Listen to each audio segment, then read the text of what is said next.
Captain Jake Morrison stood on the bridge of the UES Vengeance and watched the stars through the main window. His ship had been flying through deep space for 3 weeks now, following a strange signal that came from nowhere. The signal was weak and broken, but it sounded like a cry for help. Jake had been a space captain for 15 years, and he knew the difference between a real distress call and space noise. Lieutenant Amy Carter sat at her communications desk, trying to clean up the signal. She had short brown hair and sharp green eyes that never missed anything. Amy was the best communications officer in the human fleet, and if anyone could figure out what the signal meant, it was her. She worked with her equipment for hours, adjusting frequencies and filtering out background noise. "Captain," Amy called out, her voice tight with worry, "I think you need to hear this." Jake walked over to her station. The bridge was quiet except for the soft hum of the ship's engines. Commander Lisa Hayes, his second-in-command, came over too. Lisa was tall and strong, with black hair pulled back in a tight bun. She had fought in 3 different wars before joining the exploration fleet. Amy played the cleaned-up signal through the bridge speakers. At first it sounded like random noise. Then words started to come through, translated by the ship's computer from an alien language. The voice was high and scared, like a child crying. "Please, we have families here. We mean no harm to anyone. Our children are scared. Please show mercy." The message repeated several times, then cut to another voice, older and more tired. "We surrender completely. Take our cargo, take our ships, just let the young ones live." Jake felt something cold move through his chest. In all his years exploring space, he had never heard aliens beg like this. Most aliens he met were either friendly traders or kept to themselves. None of them sounded this terrified. "Where is this coming from?" Jake asked. Amy checked her readings. "About 2 hours away at full speed. The signal is old though, maybe 6 hours since it was sent." Jake made his decision quickly. Lisa set course for the signal source. Full speed. The UES Vengeance was a big ship built for long trips into unknown space. It had strong shields, good weapons, and a crew of 200 humans. Jake had picked his crew carefully. They were all volunteers who wanted to explore the galaxy and meet new aliens. None of them had expected to find something like this. Dr. Nathan Brooks was in his lab when the ship changed course. He was a thin man with gray hair, who knew more about alien biology than almost anyone. When Jake called him to the bridge, Nathan could tell something was wrong just by looking at the captain's face. "What did you find?" Nathan asked. Jake played the distress signal again. Nathan listened with his eyes closed, the way he always did when he was thinking hard. When the message ended, Nathan shook his head slowly. "That's not how aliens usually talk to enemies," Nathan said. "That sounds like they were talking to someone who enjoys hurting others." 2 hours later, the UES Vengeance dropped out of faster-than-light travel.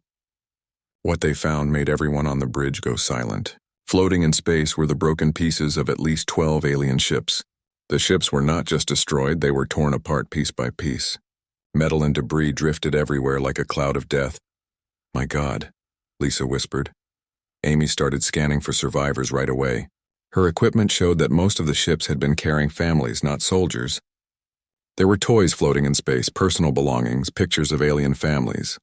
"Everything was scattered and broken, Captain," Amy said, her voice shaking. "I'm getting a very weak life sign. Something small, maybe an escape pod." Jake ordered the ship to move toward the life sign. They found a tiny escape pod, badly damaged and almost out of power. Inside was a single alien, unconscious and barely breathing. Dr. Nathan Brooks worked for 3 hours to save the alien. She was small and blue, with large eyes that reminded Jake of a deer. Her species was called Zilani, according to the ship's database. The Zilani were known throughout the galaxy as peaceful traders who never fought with anyone. When the alien finally woke up, she looked around with fear in her eyes. Dr. Brooks had learned some of her language, enough to talk with her. Her name was Kira Nell, and she was a teacher who had been traveling with her family to a new colony. "The Vexhi," she whispered when Dr. Brooks asked what happened. "They came without warning. They said they wanted to hunt us, not kill us quickly. They enjoyed our fear." Jake felt anger building in his chest. "Hunt you? Why?" Kira Nell started crying, a sound like wind through broken glass. "They said we were weak because we asked for mercy. They said weak species deserve to die. They laughed when our children cried." Nathan translated for the captain. Jake had seen many terrible things in space, but this was different. This was not war or even piracy. This was something much worse. "How many of your people were here?" Jake asked through Nathan. 300 families, Kiranel said. All dead except me. The Vexhai kept some alive to watch the others die. They wanted us to suffer before the end. Lisa checked the ship's database for information about the Vexhai. What she found was not much. They were a mystery species that lived far from the main trade routes. Nobody knew much about their culture or their technology, but now Jake was starting to understand why. Captain, Amy called from her station. I'm picking up more signals. Old ones from different locations. All the same pattern. Jake knew what that meant. This was not the first time the Vexhai had done this. They were hunters who killed for fun, and they had been doing it for a long time. The galaxy was full of peaceful species who never fought back, and the Vexhai had been picking them off one by one. Jake made a decision that would change everything. He opened a communication channel back to Earth. This is Captain Morrison of the UES Vengeance. I need to speak with Admiral Rodriguez immediately. We have found something that threatens every peaceful species in the galaxy. As Jake waited for the reply from Earth, he looked out at the debris field again. Somewhere out there, the Vexhai were hunting more innocent families. They thought they were the strongest predators in space. They had never met humans before. Admiral Tony Rodriguez sat behind his big desk at Earth Command, looking at the reports that Captain Morrison had sent from deep space. The papers told a story that made Tony's blood run cold. The Vexhai were not just pirates or raiders looking for money and supplies. They were something much worse. Tony had been running Earth's space fleet for 10 years. He had dealt with alien wars, space accidents, and dangerous criminals. But he had never seen anything like this before. The Vexhai killed entire families just for fun. They kept records of their victims like trophies. They turned murder into entertainment. Sergeant Kevin Price knocked on Tony's office door and walked in without waiting for permission. Kevin was a thin man with gray hair who spent most of his time reading intelligence reports from across the galaxy. He noticed things that other people missed, patterns that meant danger for human space. Admiral, you need to see this, Kevin said, putting a datapad on the desk. I've been tracking missing ships for 8 months. 47 vessels have disappeared in areas where nothing dangerous should exist. Tony picked up the datapad and read through Kevin's report. Every missing ship had been carrying peaceful aliens. Families going to new colonies. Traders moving between systems. Scientists studying distant planets. No military vessels, no weapons shipments, no valuable cargo that pirates would want. They're hunting specific targets, Tony said after reading the report twice. Kevin nodded. All peaceful species, all defenseless. The attacks happen in empty space where no one can help. The Vexhai make sure there are no witnesses and no survivors. Dr. Elena Martinez arrived at Earth Command 2 hours later. Elena was small and quiet, but she knew more about how alien minds work than anyone on Earth. Tony had called her because he needed to understand what the Vexhai were really planning. Elena listened to the recordings that Captain Morrison had sent, back from the survivor, Kiranel. The Zilani female had described the Vexhai attack in detail. Elena played the recording 3 times before she spoke. The Vexhai are not random killers, Elena said finally. They have a system. They study different species to see how they react to fear and pain. They're testing other races to decide if they deserve to live. Tony felt sick thinking about what that meant. Testing them how? By seeing if they fight back or beg for mercy. The Vexhai believe that any species which asks for mercy is too weak to exist. They think peaceful behavior means cowardice, not wisdom. Kevin pulled up his star charts on the office wall screen. Red dots marked where ships had disappeared over the past year. The pattern showed a clear path moving toward human space. If Dr. Martinez is right, then they've been watching us too, Kevin said. Human ships have been exploring this region for 5 years. The Vexhai have had plenty of time to study our behavior. Elena looked at the star chart and nodded slowly. What have they seen when they watched human ships? Our crews helping aliens in trouble, sharing medical supplies with sick colonies, negotiating peace between fighting species. Tony stood up and walked to his office window. Outside, he could see Earth's orbital shipyards where new exploration ships were being built. For 50 years, humanity had been exploring space peacefully. They had made friends with dozens of alien species. They had built a reputation as helpers and peacemakers. To the Vexhai, we must look like the weakest species they've ever found, Tony said. Worse than that, Elena replied. According to what Kiranel told Captain Morrison, the Vexhai are planning something they call the Great Hunt. They want to target an entire star system at once. Tony turned around quickly. Our system. Elena's face was pale.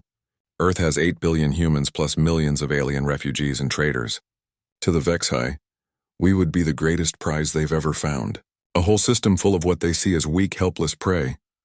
Tony sat back down and thought about what this meant. The Vexhi had spent years watching humanity's peaceful exploration missions and diplomatic efforts. They had seen human ships rescue aliens from natural disasters and negotiate peace deals instead of fighting wars. They thought this made humans easy targets. They were about to learn how wrong they were. Kevin brought up more intelligence reports on his portable computer. I've been tracking Vexhi's ship movements based on the attack patterns.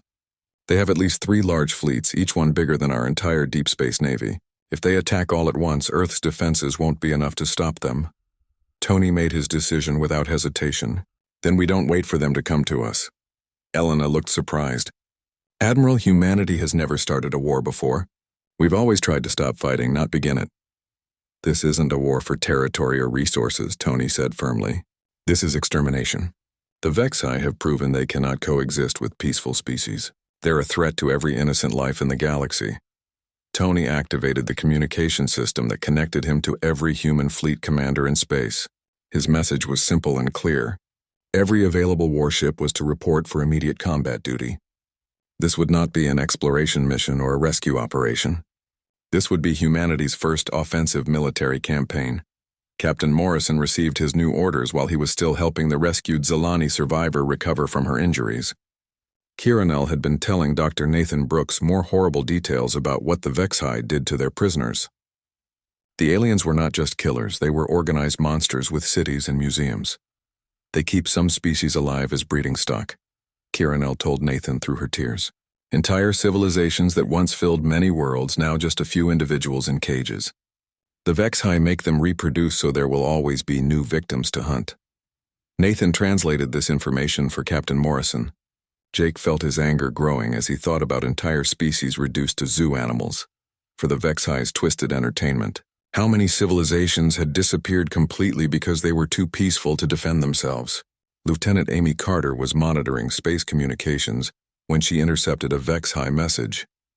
The signal was in their own language, but the ship's computer was learning to translate their words.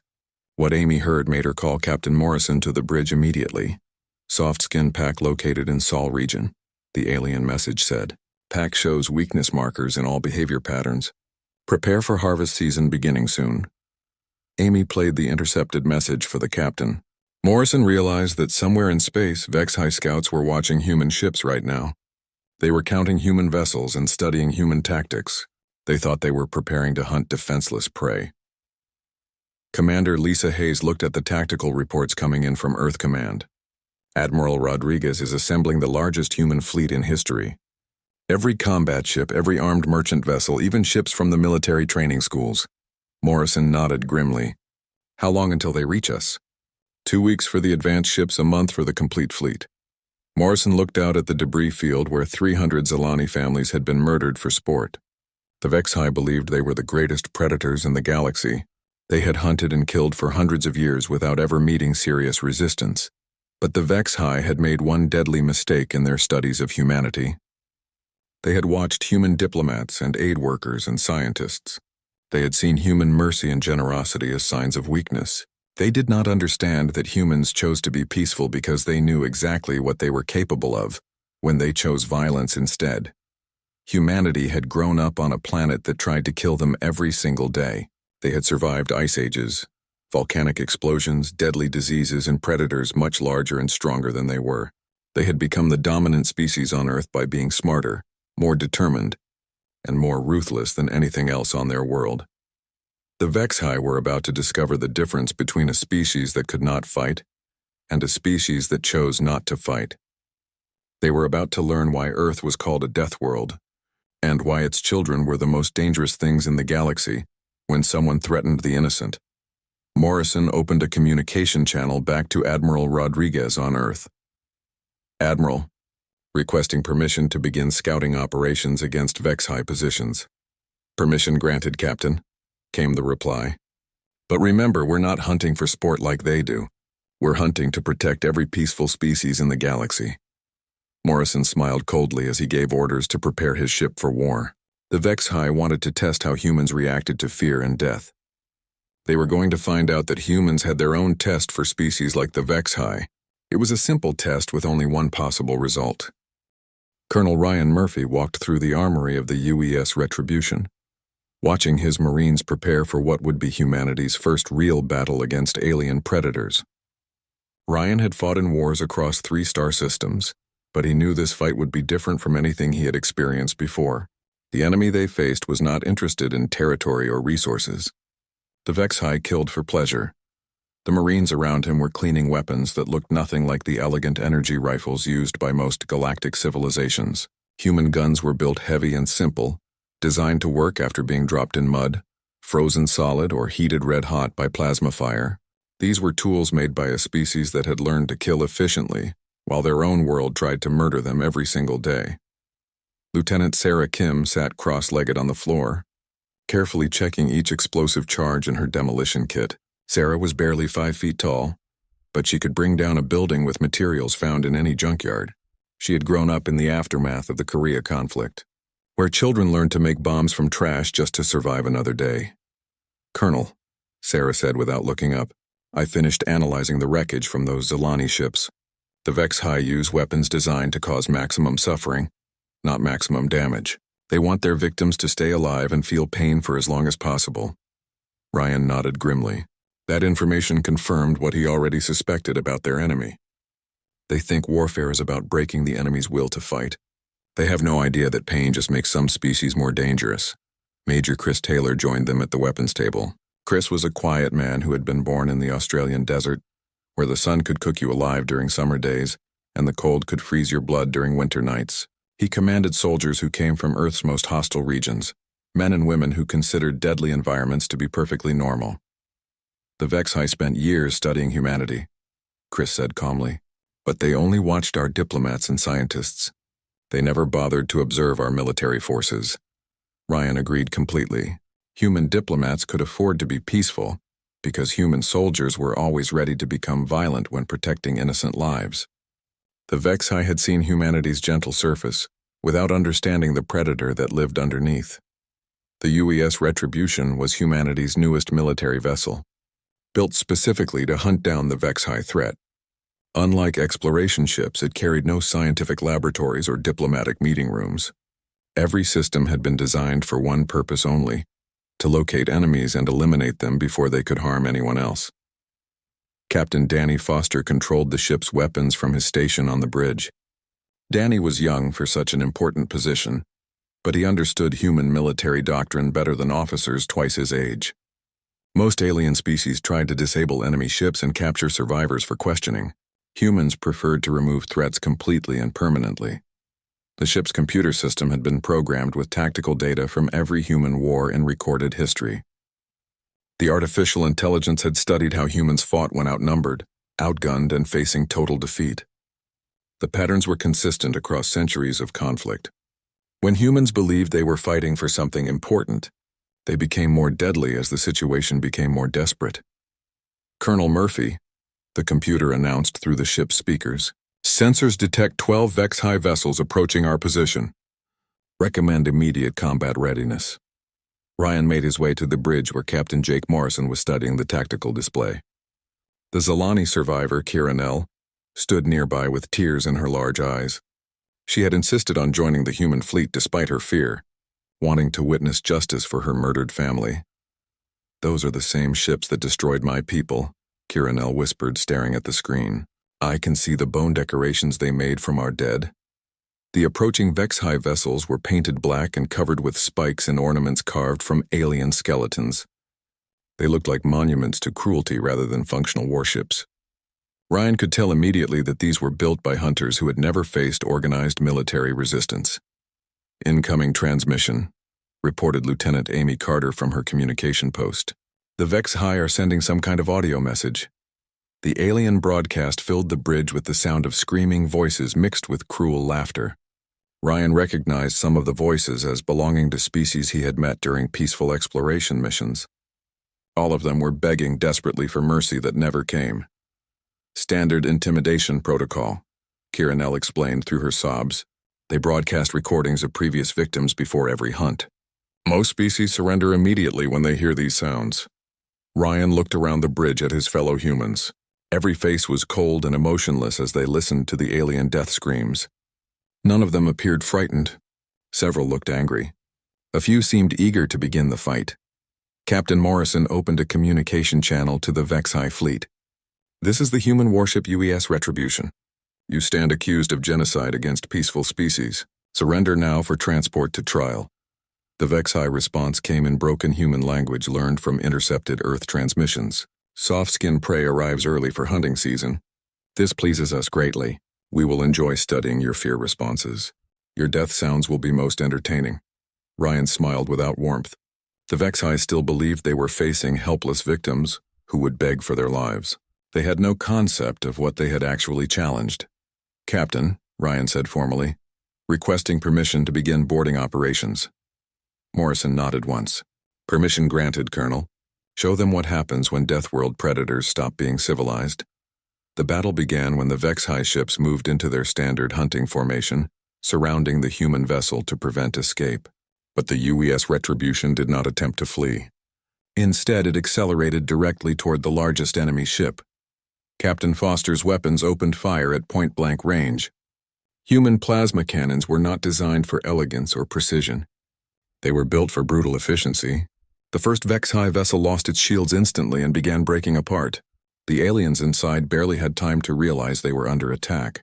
The Vexi tried to return fire with their own weapons, but their guns were designed for hunting frightened prey, not fighting determined enemies. Their energy beams were meant to disable ships slowly, while keeping crews alive for sport. Against human military armor and shields, they caused minimal damage. Ryan led the first boarding party through the airlocks onto a crippled Vexi ship. His Marines moved through alien corridors like apex predators hunting weaker animals. The Vexi were physically large and strong with natural claws and fangs, but they had never fought anything that understood tactical warfare. The aliens attempted their usual intimidation displays, roaring loudly and making threatening gestures with their weapons. The human response was immediate and lethal. Ryan had trained his soldiers to treat hostile aliens exactly like any other dangerous predator. Identify the threat and eliminate it as efficiently as possible. Lieutenant Sarah Kim located the ship's main computer and began downloading files. What she found made her sick with disgust but also filled her with cold rage. The Vexi maintained detailed records of every hunt, including video documentation of their victims' suffering. Colonel, Sarah called over the radio, they have records of over 2 million hunts spanning several centuries. Many of these species are completely extinct now. Ryan finished securing the corridor and joined Sarah at the computer terminal. The database revealed that the Vexi had been systematically destroying peaceful civilizations for over 1,000 years. They kept scientific records of how different species reacted to torture, treating genocide like academic research. They studied human behavior patterns too, Sarah reported. They have detailed plans for hunting our people. They expected us to surrender after seeing recordings of other species being tortured. Ryan examined the Vexi strategy for attacking Earth. They had planned to capture major cities and hunt humans for entertainment in their own streets. They expected humanity to collapse psychologically after witnessing alien death recordings. The Vexi had made their greatest mistake when they confused human compassion with human weakness. They did not understand that humans chose mercy from a position of strength, not fear. Humanity could afford to be kind because they were confident in their ability to be ruthless when protecting innocence. Upload everything to the fleet, Ryan ordered. Every human captain needs to understand exactly what we're fighting. As the boarding operation continued, Ryan realized this would not be a conventional war with rules and prisoner exchanges. The Vexi had proven they could not coexist with other intelligent life. They were a cancer that required complete surgical removal. The Vexi had dominated the galaxy as ultimate predators for centuries, never questioning their right to hunt weaker species. But they had never encountered another apex predator before. They were about to discover that Earth had produced something far more dangerous than they could imagine. Humans were not just predators like the Vexi. They were predators with conscience and moral boundaries. The war against the Vexi lasted exactly 18 months, but everyone knew from the beginning how it would end. Humanity had found their enemy and marked them for complete destruction. Every Vex-High ship, every hunting base, every trophy world was systematically located and eliminated. The galaxy's most successful predators had finally encountered something that hunted more efficiently than they ever could. General Alex Stone commanded the final military operation against the Vex-High homeworld, a planet called Nethys Prime. The world had once been covered with beautiful forests and crystal-clear lakes according to ancient star charts.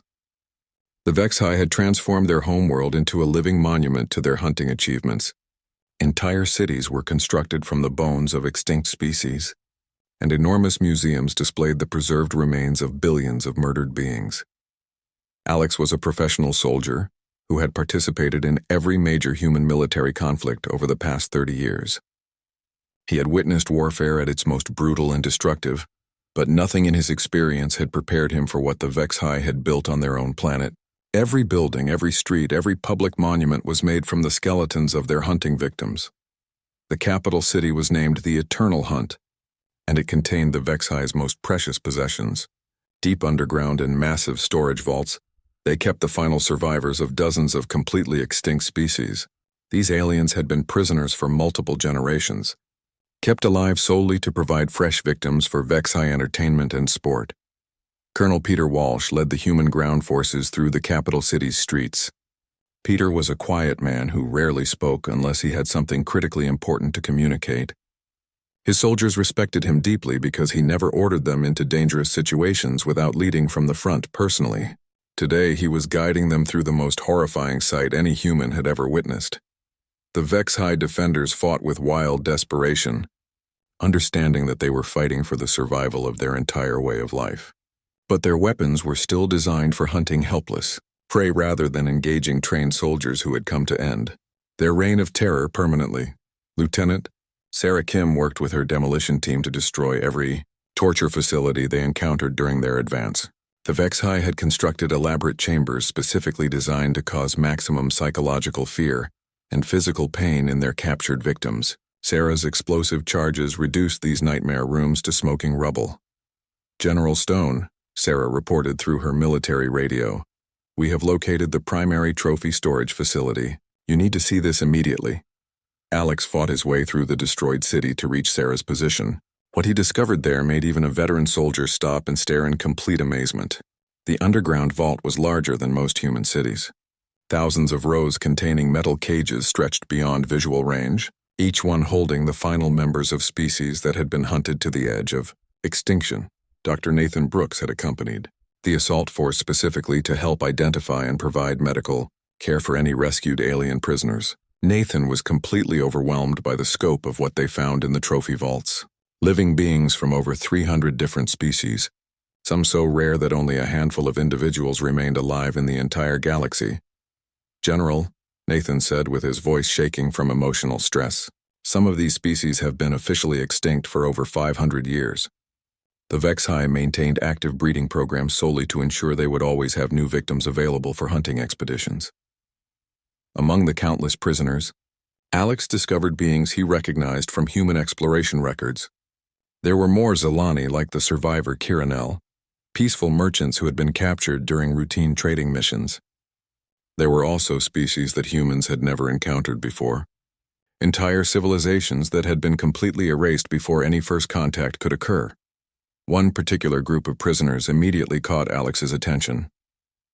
They were small creatures covered with soft fur, possessing large expressive eyes and gentle facial features.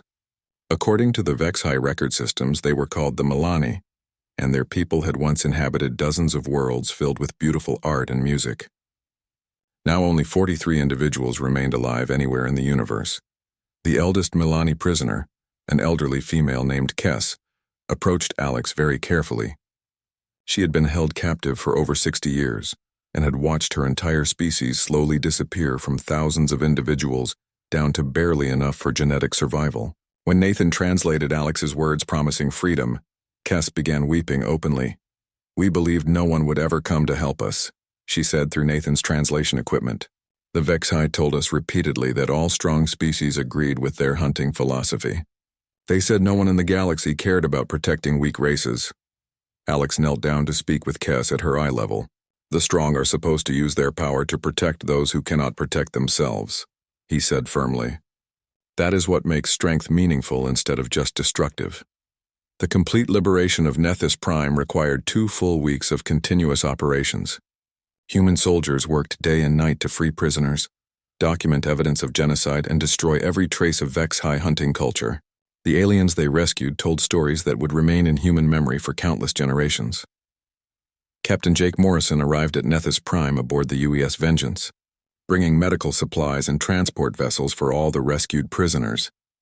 Jake had been fighting the Vex-High longer than any other human officer, and watching their homeworld finally fall gave him a deep satisfaction he had never experienced before. Kira Nell, the Zalani survivor whose rescue had started this entire war, walked through the ruins of the Eternal Hunt with tears streaming down her face.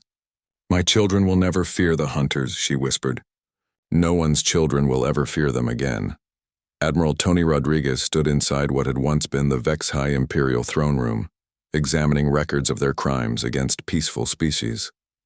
The walls were covered with holographic displays showcasing highlights from their most successful hunting expeditions. Tony ordered everything destroyed completely, but not before copying all evidence for permanent storage in Galactic historical archives. The final Vex-High stronghold was discovered on a small moon orbiting Nethys Prime. It was a heavily fortified complex where the species' remaining leadership had retreated when they realized their war was completely lost.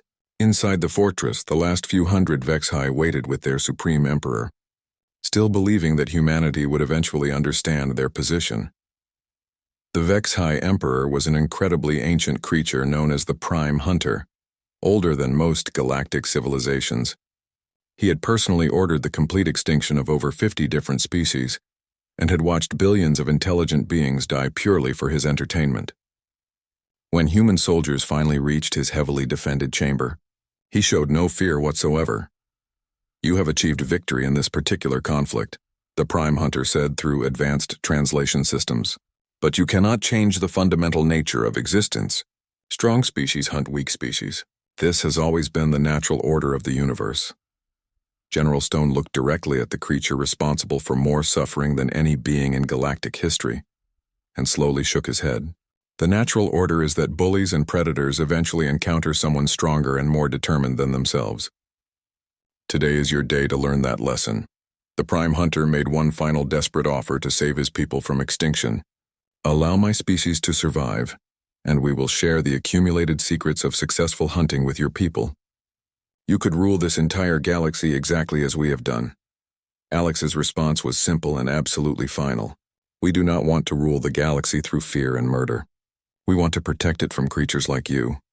The execution of the final Vex-High leadership was carried out quickly and efficiently. There were no torture chambers prepared, no prolonged suffering inflicted, no transformation of their deaths into entertainment spectacle. They died with dignity as their victims should have been allowed to die. But unlike their countless victims, the Vex-High leaders died with the knowledge that their empire of terror was permanently finished. The war concluded, not with simple extermination but with the largest humanitarian rescue operation in recorded galactic history. President Maria Gonzalez had issued specific instructions about humanity's responsibilities after the Vex-High were eliminated. Every rescued alien prisoner received comprehensive medical treatment and complete freedom to choose their future. Some survivors wanted to return to the original homeworlds of their ancestors. Others chose to remain together, forming new communities of mixed species who had shared the experience of Vex-High captivity. Many decided to settle on human worlds where they felt protected from any future predators. The vast Vex-High trophy collections were carefully dismantled and returned to their species of origin. Bones, cultural artifacts, and sacred treasures that had been stolen during hunting raids were shipped back to surviving homeworlds for proper burial ceremonies and cultural remembrance.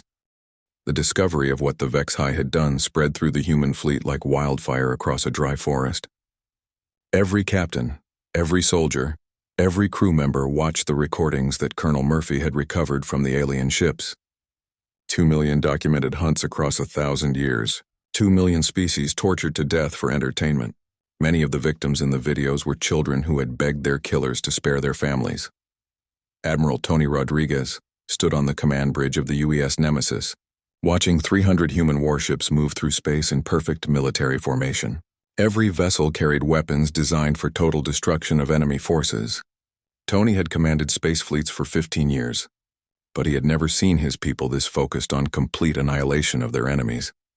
Captain Jake Morrison's voice crackled through the communication system from his position aboard the UES Vengeance.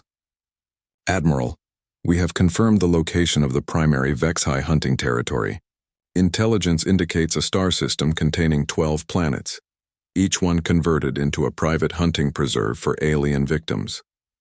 Tony studied the tactical display showing the enemy star system. Military intelligence reported that millions of aliens from supposedly extinct species were being held prisoner there as living trophies. The Vex-High had transformed an entire solar system into their personal playground of death and suffering. "Enemy fleet strength assessment?" Tony asked calmly. "Over 800 Vex-High vessels detected," Morrison replied. "However, most appear to be hunting ships rather than military warships. Analysis suggests they have never engaged in actual combat against organized resistance." Lieutenant Commander Julie Parker had spent weeks studying Vex-High behavioral patterns and psychological profiles.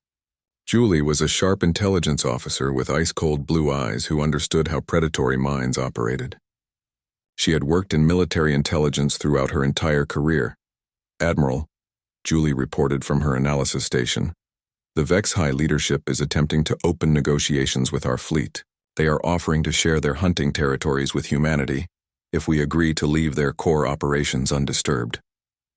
Tony felt revulsion rise in his chest like acid. "They believe we want to join their hunting activities." "Confirmed, sir. They cannot comprehend why any intelligent species would fight to protect aliens they have never encountered before. In their worldview, all sentient races are either predators or prey." Dr. Elena Martinez had joined the fleet as an expert advisor on alien psychology.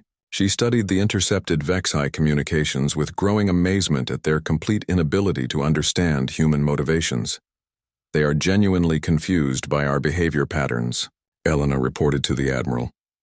"According to their logic, showing mercy to unknown species makes no rational sense whatsoever." Tony composed his response to the Vex-High negotiation offer in words that would be remembered throughout galactic history. "Inform them that humans do not hunt innocent beings for sport. We hunt for justice, and justice has arrived." The assault on the Vex-High home system began at exactly dawn on Tuesday morning, Earth Standard Time. The human fleet emerged from faster-than-light travel in perfect attack formation. Every ship captain understood their mission parameters with absolute clarity.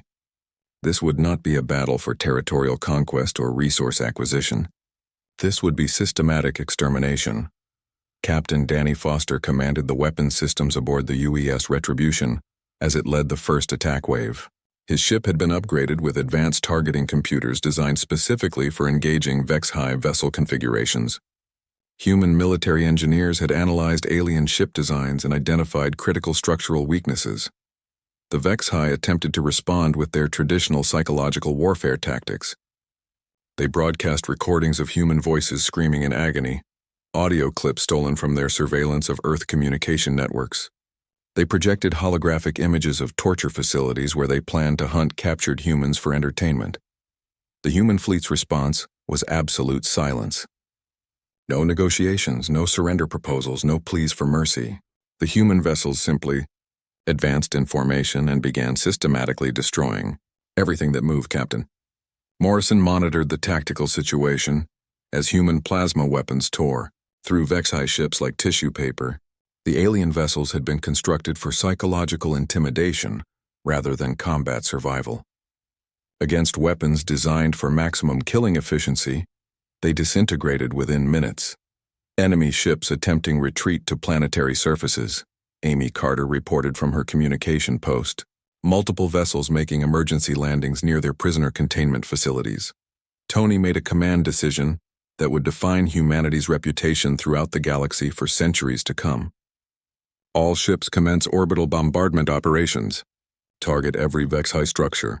No survivors, no prisoners, no mercy shown. Colonel Ryan Murphy led the ground assault force onto the first Vex-High planet. His Marines descended in heavily armored transport ships, prepared for the most brutal fighting of their military careers. What they discovered on the planetary surface exceeded the worst scenarios described in their intelligence briefings. The planet was covered with enormous cage complexes containing aliens from hundreds of different species. Some of the prisoners had been held captive for multiple decades, forced to reproduce in captivity, so the HFY would maintain a steady supply of fresh victims for their hunting expeditions. The containment facilities were designed like museum displays, showcasing prisoners as living exhibits. Major Chris Taylor discovered a group of young aliens belonging to a species that had been officially declared extinct 50 years earlier. The creatures cowered in terror when they saw human soldiers approaching, expecting to be killed like everyone else who had ever tried to help them. "Easy there," Chris said gently, even though the aliens could not understand his language. "We are friends. The hunting stops today. You are safe now." Lieutenant Sarah Kim worked with the ship's translation systems to communicate basic concepts to the rescued prisoners. The message was simple but powerful. Humans are protectors. HFY are finished. Freedom has come. The liberation of the first prison planet required 6 hours of continuous fighting. Murphy's Marines uncovered evidence of systematic torture, forced breeding programs, and scheduled execution of prisoners who became too old to provide interesting sport. The HFY had industrialized genocide and turned it into entertainment. But the human soldiers also discovered something that filled them with hope despite the surrounding horror. Many alien prisoners had maintained their cultural traditions even in captivity. They had taught their children stories, songs, and customs from their destroyed homeworlds. Species that the galaxy believed were extinct had survived in HFY prisons, preserving their heritage while waiting for rescue that never came, until today. The space battle continued for 3 full days without interruption. The HFY possessed superior numbers, but they had never engaged enemies who understood modern military tactics. Their weapons were designed for capturing and torturing helpless victims, not winning battles against professional soldiers. Captain Foster's targeting systems identified HFY command vessels and destroyed them first. Without central coordination, the alien hunters began fighting as individual units instead of organized fleets. Human military doctrine, refined through centuries of warfare, systematically dismantled their chaotic resistance. On the second day of combat, a large group of HFY ships attempted to escape toward deep space with their most valuable prisoners. Admiral Rodriguez immediately dispatched pursuit vessels with specific orders. No alien hunter leaves this system alive. The galaxy will never be safe while any of them continue to exist. The HFY Emperor, an ancient creature known as the High Hunter, transmitted a final message to the human fleet. His words were translated through advanced computer systems and broadcast to every human vessel simultaneously. "Why do you fight for prey species that mean nothing to you?" the High Hunter demanded. "Join our hunting brotherhood and share in the glory of the kill. Weak creatures deserve death according to natural law." Admiral Tony Rodriguez delivered the final communication the HFY would ever receive from humanity. Natural law states that predators who prey on innocents eventually encounter something more dangerous than themselves. Today you have found that something. The ultimate HFY stronghold was a massive fortress constructed entirely from the bones of extinct species. The walls were decorated with skulls from millions of individual hunts conducted over centuries. Inside this monument to genocide, the High Hunter waited with his elite guards, still believing that humans would eventually recognize the logic of their position. Colonel Murphy personally led the assault on the Bone Fortress. His Marines fought through corridors lined with trophies representing 1,000 years of systematic murder. Every skull, every preserved alien artifact, every display case represented families who had died screaming for mercy that never came. The HFY guards fought with desperate fury, but they were hunters accustomed to killing defenseless victims, not soldiers trained for combat against armed enemies. The human Marines advanced steadily through the fortress.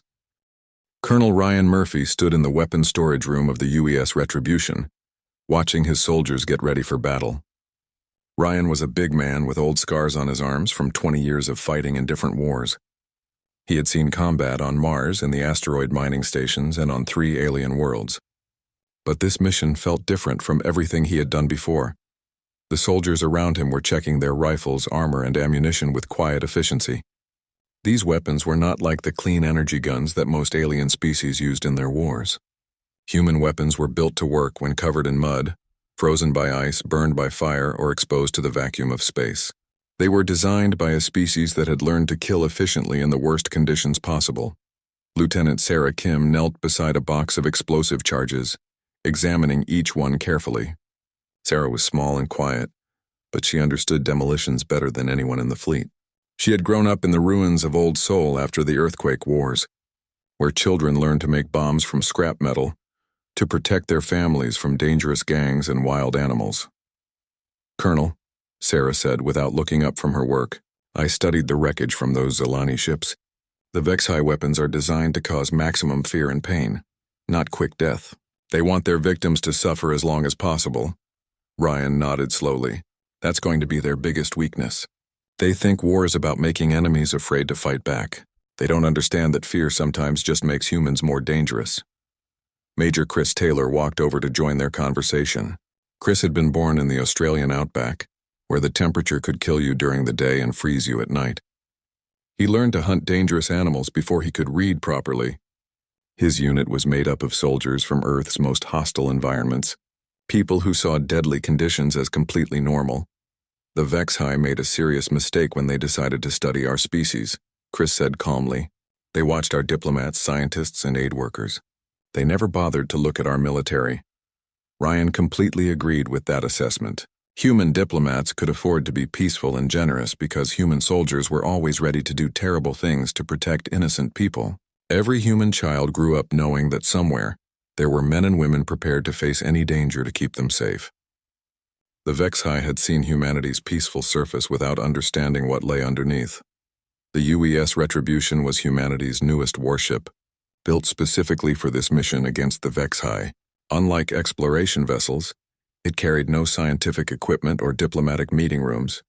Every system on the ship was designed for one simple purpose: to find enemies and destroy them completely before they could harm anyone else. Captain Danny Foster commanded the ship's weapon systems from his position on the bridge. Danny was young to be in charge of so much firepower, but he had trained on every type of human weapon ever created. He understood that human military tactics were completely different from how other species fought their wars. Most aliens tried to disable enemy ships and capture prisoners for questioning. Humans tried to remove threats from existence as quickly and efficiently as possible. The ship's artificial intelligence system, which the crew had nicknamed Alice, contained tactical information from every human conflict in recorded history. Alice had studied how humans fought when they were outnumbered, outgunned, and facing total extinction. The patterns were always the same across different wars and different enemies. Humans fought harder and more viciously when the situation looked completely hopeless. "Colonel Murphy," Alice announced through the ship's communication speakers, "we are approaching the first known HFY position. Our sensors have detected a hunting group consisting of 12 enemy vessels." Ryan made his way quickly to the ship's bridge. Captain Jake Morrison was already there, along with the Zilani survivor named Kira Nell. She had insisted on joining the human fleet even though seeing HFY ships again filled her with terrible fear. She wanted to witness their destruction personally. "Those are definitely the ships that attacked my people," Kira Nell whispered, pointing at the main viewing screen with a shaking finger. "I recognize the bone decorations on their hulls. Those are made from the skeletons of my murdered family members." The HFY vessels were large and painted completely black, covered with spikes and decorations made from the bones of different alien species. They looked like something designed to cause psychological terror rather than fight actual battles. Ryan could see immediately that these ships were built by hunters who had never faced real military opposition. "They're sending us some kind of message," reported Lieutenant Amy Carter from her communication station. "It appears to be an intimidation signal of some type." The HFY transmission played through the bridge speakers at high volume. It was a recording of screaming voices mixed with cruel laughter. Ryan recognized some of the voices as belonging to species he had met during exploration missions. All of them were begging desperately for mercy that obviously never came. "Standard HFY psychological warfare tactics," Kira Nell explained through her tears. "They always broadcast the death sounds of their previous victims before attacking. Most peaceful species surrender immediately when they hear these recordings." Ryan looked around the bridge at his fellow humans. The crew was listening to the alien screams with cold, emotionless expressions. None of them looked frightened by the recording. Several looked angry. A few actually looked eager to begin fighting. Captain Morrison opened a direct communication channel to the Vexhai hunting fleet. This is the human warship UES Retribution. You are formally charged with genocide against multiple peaceful species. Surrender immediately for transport to trial. The Vexhai response came back quickly in broken human language that they had obviously learned by studying Earth's communication signals. Soft skin pack arrives for hunting season early. This is good development. We will enjoy hunting new type of prey. Your fear sounds will make beautiful music. Ryan smiled without any warmth or humor. The Vexhai still believed they were dealing with helpless victims who would beg for mercy. They had absolutely no idea what they had just challenged to a fight. Captain Morrison, Ryan said formally, respectfully requesting permission to begin boarding operations against enemy vessels. Morrison nodded once. Permission granted, Colonel. Show these hunters what Earth's children learned while growing up on a death world. The space battle began when the Vexhai ships moved into their standard hunting formation around the human vessel. This was their usual tactic for trapping prey and preventing escape attempts. But the UES Retribution did not try to run away from the fight. Instead, it accelerated directly toward the largest Vexhai ship at maximum speed. Captain Foster's weapons opened fire at extremely close range. Human plasma cannons were not designed to be elegant or sophisticated. They were built to be brutally efficient at destroying targets. The first Vexhai ship lost all its protective shields within seconds and immediately started breaking apart. The aliens inside barely had enough time to realize they were under serious attack. The Vexhai tried to respond with their own weapons, but their guns were designed for hunting frightened prey, not fighting determined enemies.